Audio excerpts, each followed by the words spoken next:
Hey everyone, it's me, Kenni Rae. I am coming to you guys with episode 18 of the Crafted and Carved podcast. I have to absolutely start off by saying I am so sorry and apologize for not getting to you this episode last week. We actually had a pretty significant glitch in the software that we've been using to bring you guys these amazing episodes, and unfortunately that technical issue did not get resolved in the way that I wanted it to be resolved. And so what is actually happening is I have the pleasure of being able to record episode 18 for you guys and getting it to you, although a little bit late, but with much more clarity, much more precision, and just a more well-rounded absorption of this discussion. So I'm so excited again to be talking about this topic. It is in 2 parts. That's why you hear my lovely voice on an intro instead of the actual episode. But look, you guys, that's also why you need to be following us on IG at Carved Wellness, so you can stay tuned and in the know about all our updates and any unfortunate delays, seen or unseen. So guys, buckle up. This is a really, really good one. Take all the notes you can.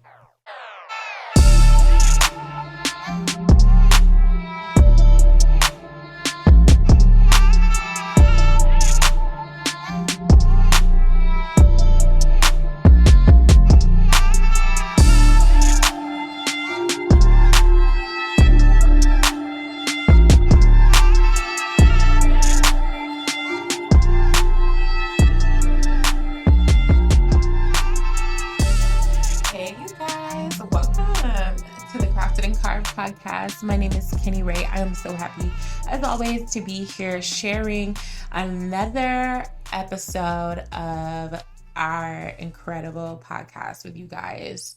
This is episode 18, and it's actually part 1. So just know that this episode is about to be juicy, because when it's juicy, we have to split it up. Like, if we just get so into the material, there's so much to cover. It's one of these areas that is like, okay, wow, like I really needed this, and I didn't know how much I needed it until I started trying to like really sift through all the information. So I'm so ready to dive deep into this with you guys. We've been doing live episodes for the past couple of episodes. And so it is nice to be back in audio only mode and to do some pre-recorded content.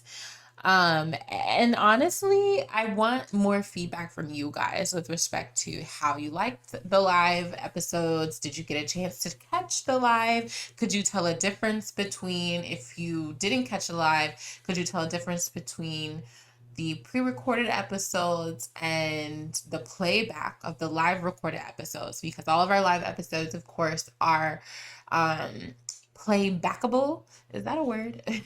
Playbackable. You can play them back just like a regular episode on any of our platforms, whether that be the podcast that you listen to us on, the podcast platforms that you listen to us on, or YouTube, and things like that. So don't worry if you missed the lives. There's definitely a way to still check the episodes out. But yeah, they were fun, and I feel like I want to definitely figure out a way to incorporate that more, or like figure out some sort of pattern for when to do them / when not to do them, so that it's not like this haphazard thing, right? So yeah, as most of you know, before we jump into today's episode, I definitely want to go ahead and give you the lay of the land. We are in our relationship series where we are talking all things relationships. Right now, we have been talking in a broad sense, like not just romantic relationships. A lot of times right now we hear the word relationship and we immediately think romantic, because there is this war going on on the internet when it comes to relationships, and just the fact that we are all literally struggling and drowning, trying to understand and unravel how to have healthy, successful romantic relationships, which is something I absolutely acknowledge and understand. So stay tuned, because we may dive into those in their own little category. But for now, we're covering relationships as a whole. We're incorporating what I believe are the foundational tools, the relationship cornerstones, is what I'm calling them. The foundational tools that we all need to navigate any relationship in our life, right? Literally any relationship, whether that be family, friends, work, business. One of the things that I noticed, particularly when, some of my romantic partnerships, failed miserably, and even some of my friendships, I noticed certain patterns about things on the inside of me that I wanted to improve upon, that I needed to work on. And to be clear, guys, I did get a lot of that help and insight from going to therapy. So I'm always a huge advocate for therapy. If you have not gone, if you have not signed up for therapy ever in your life, it is definitely something that I would ask you to think about and consider signing up for and looking into, because I do believe it is so helpful. Um, but I absolutely was like, there are some themes. It's not like it's not like I take full responsibility for the bad things that happened in the relationships, because it does take two to tango. There was a lot going on the other person's end, and there was definitely some stuff on my end. But I also acknowledge, like, how did I even end up here?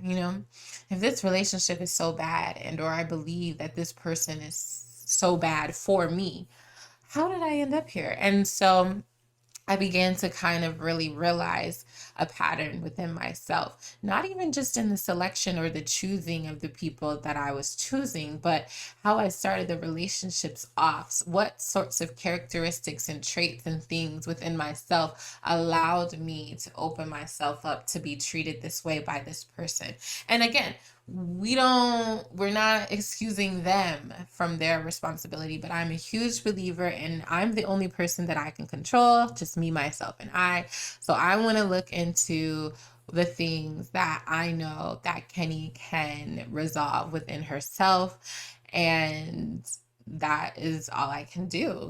I'm not in charge of this person's life and can't control their growth or their lack thereof. So yeah, so that's pretty much what this season is right now for our podcast. I believe we have 2 relationship cornerstones left, and again, this is a part 2er, so it will probably feel more like 3, because, or 4, depending on how the rest of these topics go.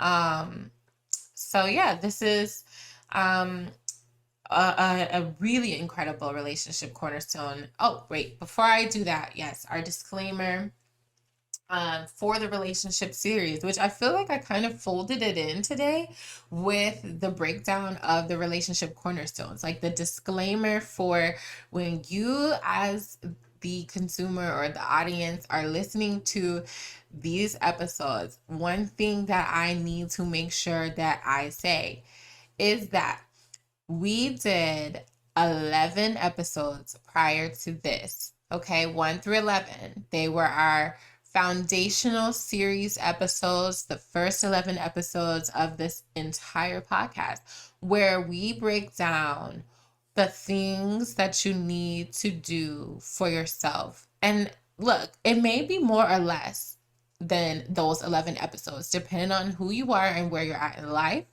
And like I just shared, there are going to be some things that maybe these episodes and maybe you by yourself are not going to be able to handle. So therapy, I cannot stress how important therapy is, because you have to do the work on yourself. Okay, our foundational episodes 1 through 11 definitely can get you there depending on where you're at. but it may not be enough. And depending on the type of person you are, if you're just listening to the episodes, that's not doing anything. You have to be able to put in the work. You have to be willing to put in the work. You have to really be able to go out there and, do what needs to be done to get yourself, the individual, within that right space so that you can be ready to then go out and really tackle these relationships and enter into these interactions and spaces with other people. And then you can come in and start putting the relationship cornerstones, right? And so our foundational series and then these relationship cornerstones really hold us together to help us to build the foundation that we need to create long-lasting and amazing relationships. So if you have not done the work on yourself, do not come listening to these episodes and then talking about, oh, well, it didn't work because, or, oh, I'm not doing that, or, oh, that's too much, or, oh, what you're saying, because look, I'm going to be honest with you. There's a lot of us out here that are single because we think we are a total package. And because we think we are a total package, we feel like we blame everybody else. We point the finger at everybody else. And when people say, oh yeah, I'm just working on myself in terms of, not being in a space ready for a relationship yet. No, ma'am. That's not about going and getting more money and you need to be doing those things too. You need to make sure, and we'll talk about that. We're going to talk about that later. But there's some character traits. There's some core values. There's some qualities that need to be built. So yes, you need to go do the work on yourself. All right, without further ado, you guys, I'm so happy to discuss today's topic. It is, drumroll please, all about boundaries. Honestly, there is no specific fancy schmancy title. It is all about boundaries. We are talking about relationship boundaries. So as you guys know, I love to start us off with an anchor definition, something that kind of grounds us for the episode so that we are all on the same page, right? Because a lot of times we will have these conversations and your understanding of a boundary might be very different from mine and vice versa. So I like to go ahead and just give us an anchoring definition so that way you guys know where I'm coming from. That way I understand what I'm kind of focusing the conversation around. And then, there's no really blurred lines about it, right? So I want to give you two definitions. The first is a very basic Oxford's dictionary definition, because I feel like this plain and simple definition is also very useful, right?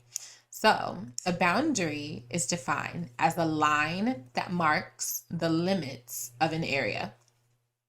Plain and simple. But I love that, right? Because that's literally what a boundary is. It's actually not that complicated. I feel like sometimes we do try to overcomplicate what it is. We're just drawing a line. We're just drawing a line. We're putting up a fence. We're protecting an area, right? And saying inside of this, area, there are certain limitations for your access.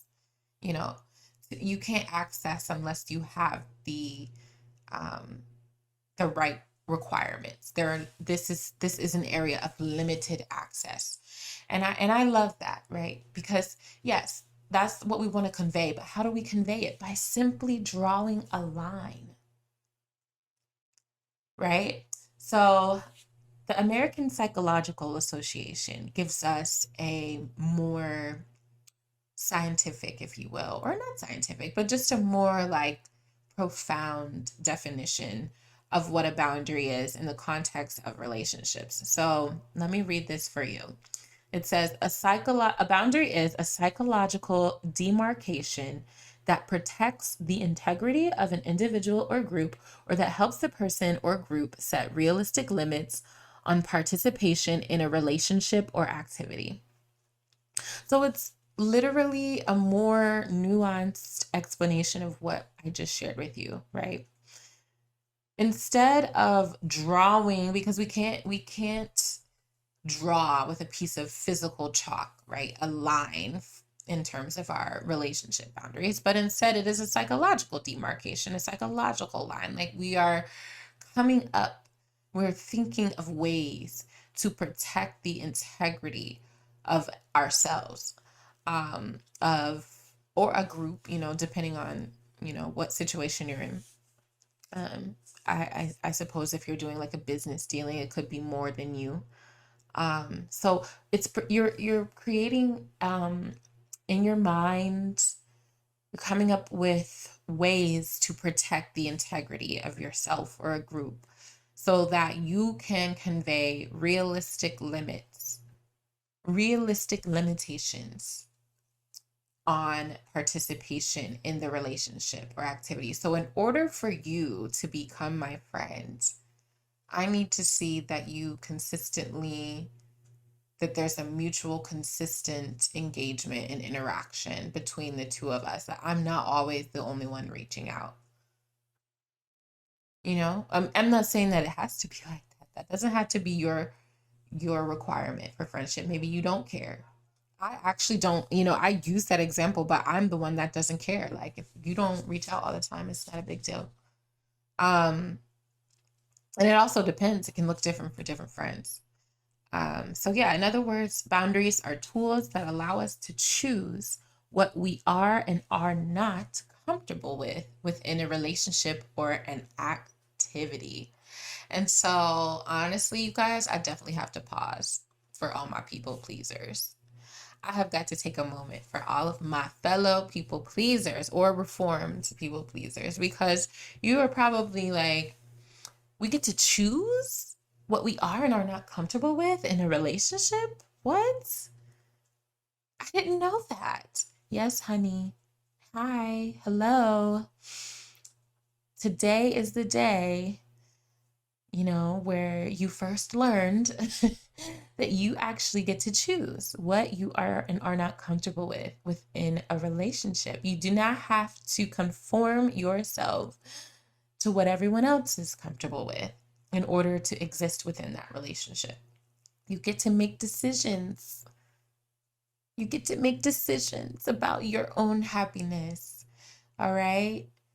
Yeah, so we'll get into that later. But I know for some of my people pleasers that hit a chord because they're like, what is going on? All right, so you guys know I love to have me a good article to kind of break things down a bit more, give us some more, I guess, to kind of draw out boundaries and help us understand them and how to use them. So I've got a great article from a website called helpguide.org. The article is written by Sheldon Reed.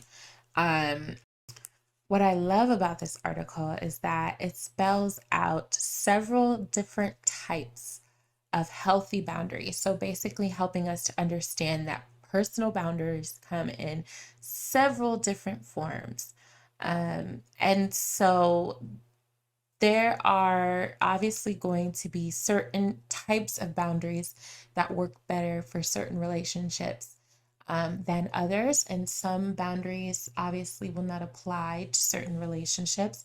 And then for yourselves, I guess there could be additional areas or boundaries that you understand need to exist as well. But this article definitely helps to give us a little bit more of it kind of helps us to give a little bit more substance and significance to what these boundaries are, so that we're not just trying to figure out like how to create them and things like that, and what it is that we need. So the first type of boundary is a physical boundary. Physical boundaries help keep you comfortable and safe, not just when you're dealing with strangers, but also when you're interacting with those closest to you. So, for example, you might tell someone that you'd prefer handshakes instead of hugs. And I love this because It's saying very clearly that, okay, yeah, we're going to have physical boundaries with strangers. Like, so for example, we may shake hands with someone that we know from work, um, but we may not want to shake a stranger's hand at the grocery store. Like, where have your hands been? Now, I know we shake strangers' hands all the time. But what I'm trying to say is that, yes, physical boundaries are definitely for people who make us uncomfortable, but it can also be for people that we are comfortable with. Like, maybe you're comfortable with your friends, but you just don't want them touching your hair. Or maybe you're comfortable with your significant other, but you don't want them to, slap your butt in public. I mean, who wouldn't want that? But if that's how you feel, that's how you feel. And, if something makes you uncomfortable, you're definitely more than entitled to create a boundary to prevent that activity from happening or to limit its occurrence in certain settings or situations. Um, so the next boundary is a sexual boundary, which can involve anything from asking for consent before physical intimacy or checking in with your partner's comfort level during sex. Like, hey, are you okay? Like, you know, it seemed like your attitude shifted and you're not really enjoying this. So, just wanted to check in. Like, there are so many different boundaries, right, that can be um, explored in the sexual intimacy context. It doesn't always have to be actual sex involved, um, but just, I mean, people put up sexual boundaries all the time by voicing that they are celibate and that they don't want to engage in sex, or putting up sexual boundaries with a partner who is, a rabbit and wants to have sex all the time, and you share with them that you are only willing to have sex, um, you know, 3 days a week and maybe on the weekends because you're too tired after work or whatever that is for you. Or you could be on the other end where you're like, hey, I need to have more sex, which I don't know if that is like creating a boundary or like shifting a boundary. But either way, having those conversations is definitely a healthy part of exploring sexual boundaries with various partners. So the next boundary is an emotional boundary. Emotional boundaries can ensure that others are respectful of your emotional well being and internal comfort level. So, when setting an emotional boundary, you might say something like, I don't want to talk about this subject while I'm at work because I need to focus. But you can also use these barriers to prevent yourself from feeling overwhelmed by other people's feelings. So, for example, you can acknowledge that you're not responsible for how another person reacts to your decision to turn them down for a second date. So I love this emotional boundaries paragraph, or you know thing that they shared about emotional boundaries, because yeah, a lot of times we definitely think about it as just like ourselves, like making sure that if we're having a difficult time with something, that we tell people like, hey, leave me alone for a second, or hey, I need a little bit of time. Some people like don't like to see you crying and they will hand you a tissue because it encourages you to stop crying. And it's like, bruh, okay, are you uncomfortable with my crying and you want me to stop? Or are you just like worried that mascara is getting on my face? Like, I don't know. And so you might want to say, hey, I'm good right now. I don't need you to hold my shoulder and, try to wipe my tears at this time. I just need a second. Um, or, you could also have emotional boundaries of like when you're really, really happy, where you only tell certain friends, or if somebody hears about something really positive happening for you, such as like a baby, and that's amazing news, but you only choose to share it with certain people. And so when you ask, you say, hey, I just love if you could respect our privacy at this time.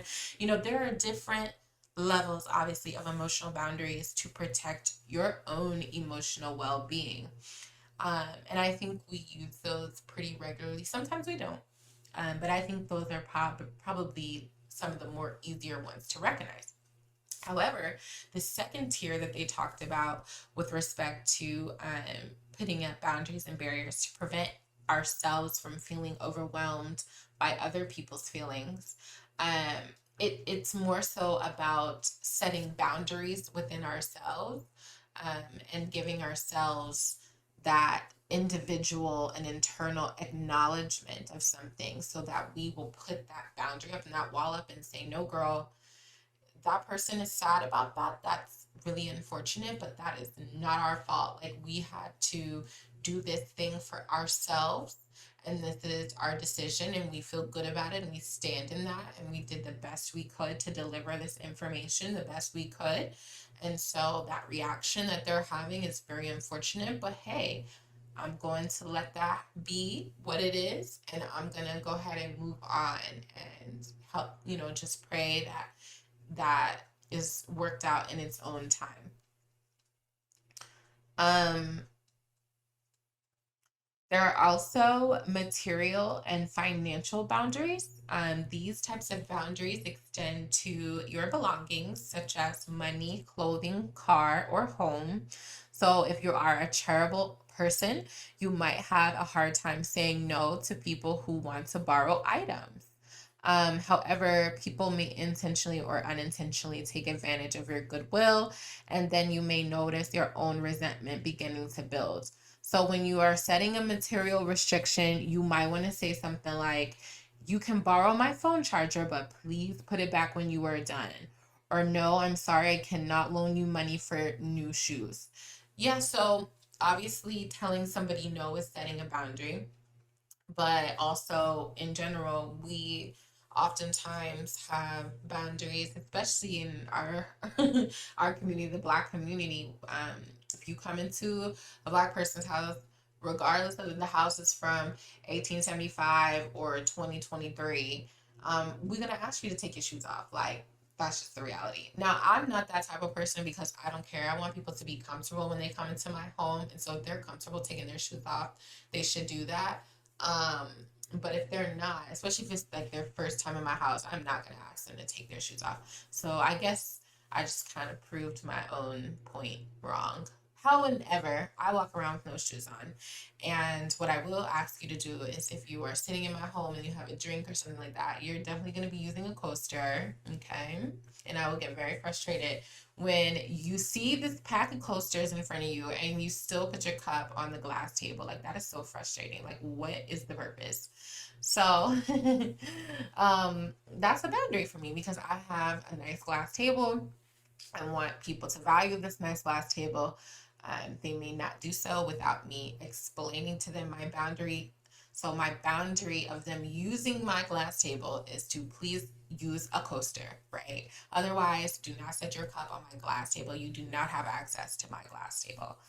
And we put boundaries on a lot of other things too. So not just our homes, we put boundaries on our car, um, limits and things like that. Yes, you can. Yeah, yes, you can ride with me, but no smoking in the car. You can wait till we get to the destination and smoke outside the car, but you cannot smoke inside the car. Things like, don't slam my door. So yeah, lots of different boundaries, that we already put out and maybe don't even realize it with respect to our material and financial boundaries. So the very last boundary is a time boundary. So these time boundaries allow you to focus on your priorities at work and in your personal life without feeling crowded by other people's needs and wants. Imagine that you've had a stressful work week and want to spend the weekend recuperating. You might decline a party invitation or set a limit on how long you will be there.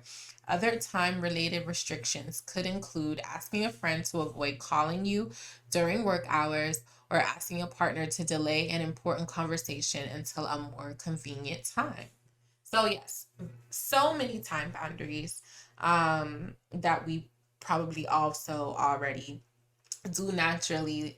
They just went down a handful, like when you're stressed at work or even just in general, hey, I'm working, so unless it's an emergency, please do not call me while I'm at work.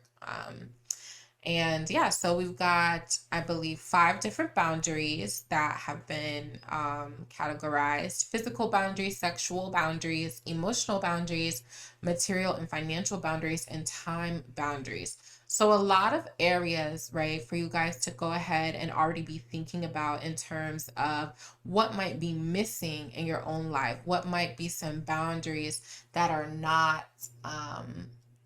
Activated in certain areas, like with my time or with my physical boundaries or whatever have you. Also, make sure to keep in mind that yes, it's okay to put a boundary up. All boundaries should be reasonable and well thought out, but the reality is that boundaries are not always going to be forever, and they don't have to be set in stone. Sometimes they will need to shift based on varying circumstances. And so that has to be something that explore. Sometimes you'll need to explore it with the other person as well.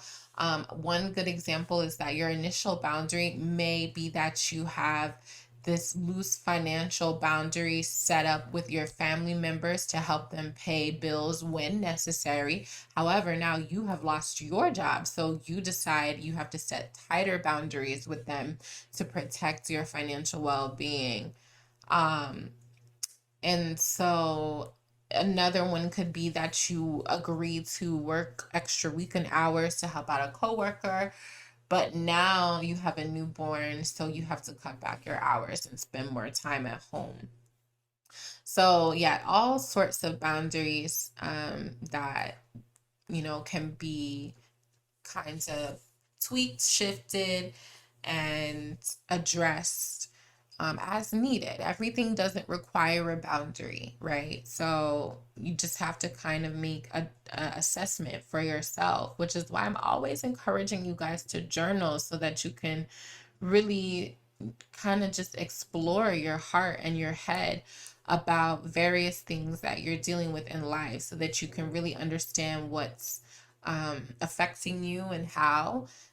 So I probably don't have to dive too deep into why boundaries are useful, why they will be beneficial for you to implement. But for those of us who are people pleasers, reformed people pleasers, and people who just feel like this feels like a lot of work, I need to make sure that I spell this out a little bit, right?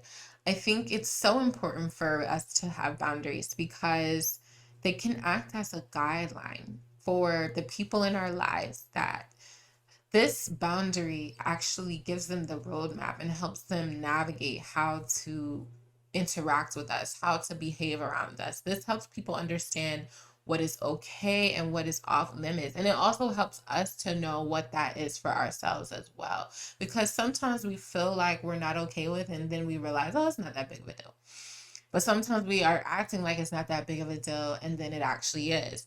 And so realizing that it's okay to go ahead and convey, what's okay and what's off limits, to the people who are around us and to the people, our family, our friends, our romantic partners, and even our employers and business partners. So this is going to ultimately help to ensure that we can live healthy lives that include respectful relationships and respectful and honest relationship dynamics. These also can help you. Relationship boundaries and maintaining healthy boundaries can also help us to strengthen relationships and avoid unhealthy connections and improve our self-esteem and overall well-being. So, a lot of times, we end up in toxic work environments, toxic friendships, toxic romantic partnerships due to a lack of boundaries, due to a lack of setting standards for ourselves and sticking to them. And standards, setting a standard is one thing, and then creating the boundary to uphold that standard is another. Um, and so, in order to not only have strong relationships, but to avoid the unhealthy ones, this is literally what you have to do.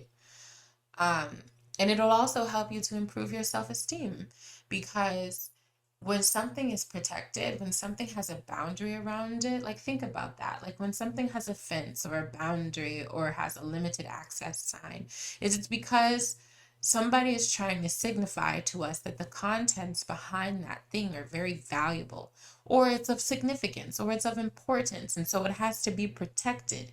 And so that's why a lot of times people will, join toxic relationships with you having low self-esteem, because you didn't put the boundaries up.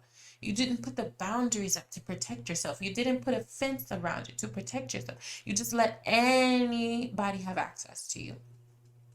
And that's just not the right way to go about it. And I know that it's hard to hear, but it's the truth.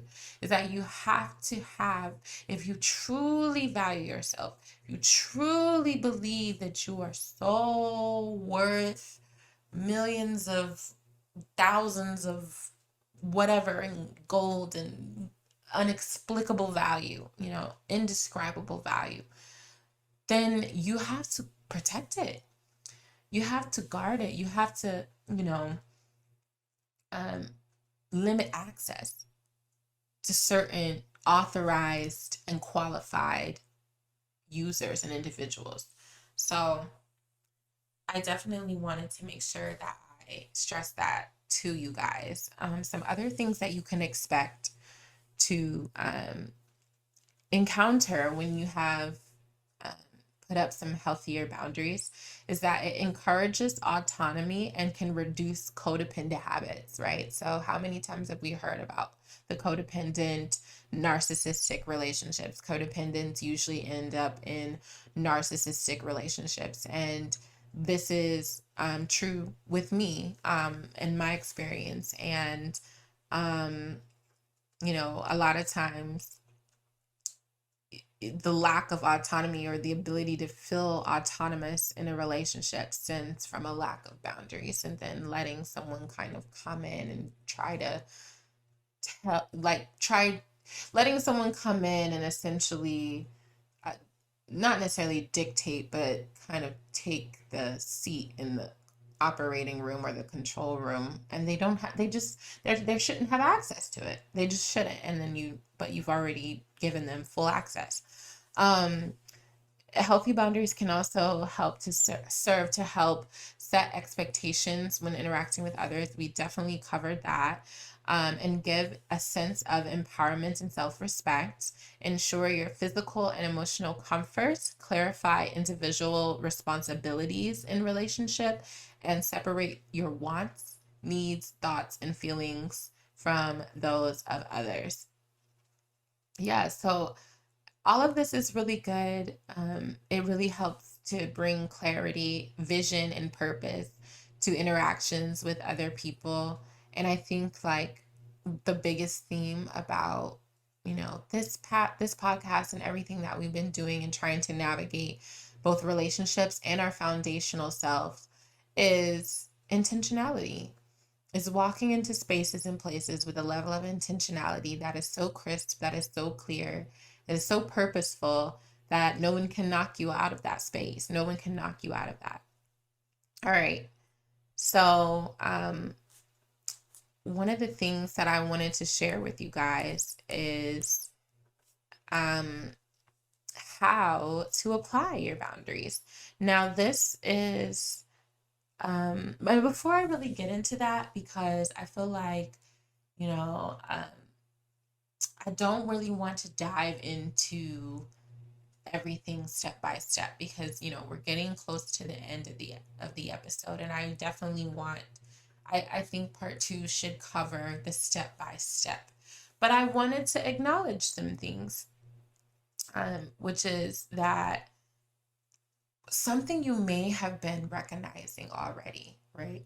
Is that we apply other boundaries throughout our lives in other relationship contexts on a regular basis, with sometimes without even knowing it. And I wanted to make sure that I highlighted that again, and I'll probably continue to highlight it because, uh, like I shared, a lot of us have felt like, oh my gosh, boundaries, like, yes, I get it, but it just feels like that's a lot, I don't want to do all that. I just want to walk into it and figure it out as I go along. And I feel like that is fair, um, to kind of just want to build organic relationships and not have to kind of like set these rules in which you go into your interactions. So that's, for all of my girlies, all of my guys who are still in that space, that is why I went through all of the benefits. But I'm also trying to make sure that I convey that it's really, you're not really doing a whole lot. Like, it's not a whole lot. And also, like, but the bigger picture from what we previously talked about is that, yes, why wouldn't you? Like, you're so valuable.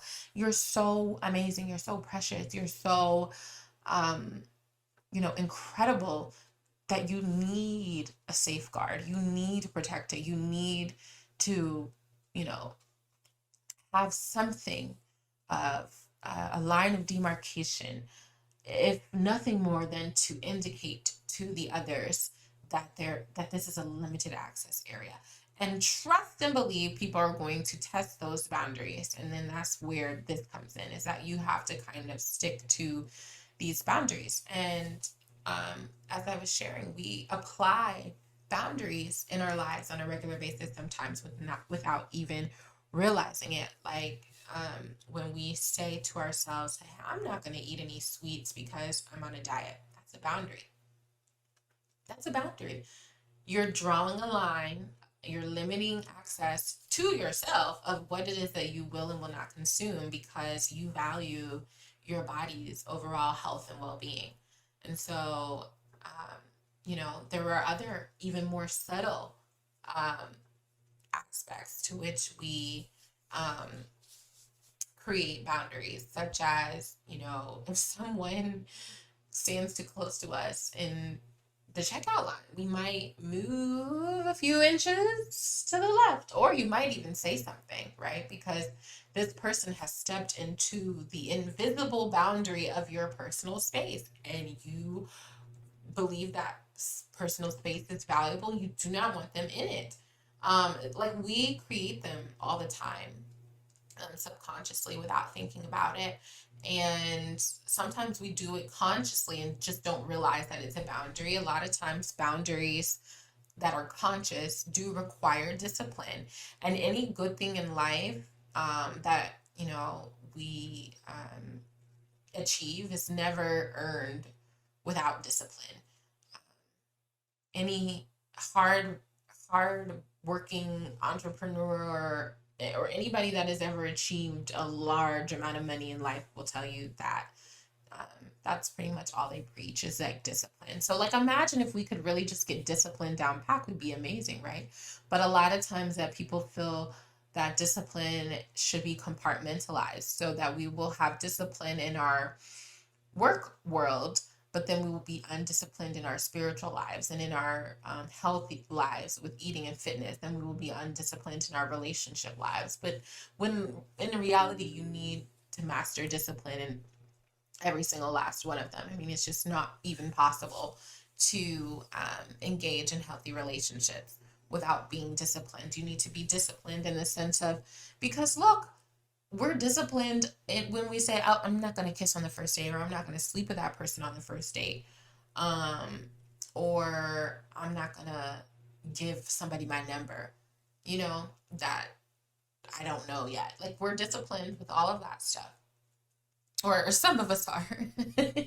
And for those of you who aren't, we're not judging you, but I'm just saying there comes a time, right, where you say, look, I'm not going to do that.